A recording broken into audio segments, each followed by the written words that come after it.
Bessie Smith is the greatest female blues singer who's ever lived. Born in Chattanooga, Tennessee in 1894, Bessie Smith hit the theater circuit at the age of 18, touring in minstrel shows and cabarets.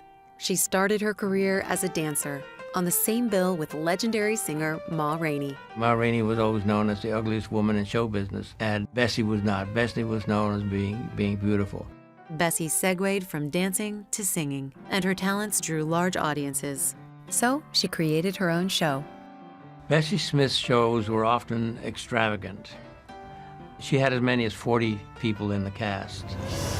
Bessie's show traveled the country, and in many areas of America, segregation was the norm.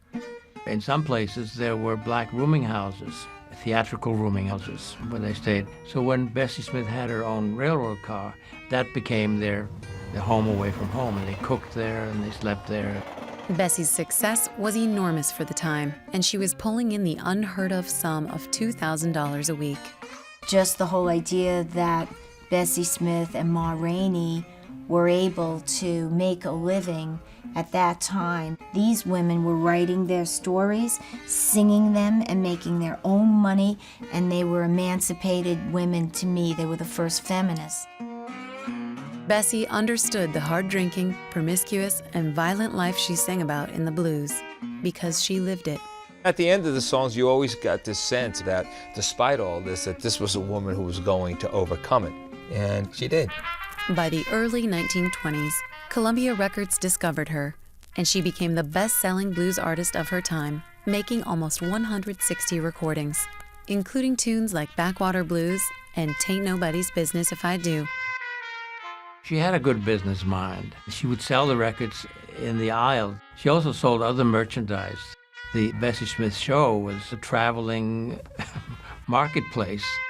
When I discovered Bessie Smith, I was like, oh, that's where Janis got her stuff. That's where Mick Jagger, Robert Plant, everybody's been listening to Bessie Smith. I hate to see that evening sun go down. Smith's rich life was cut short by a car crash at the age of 43.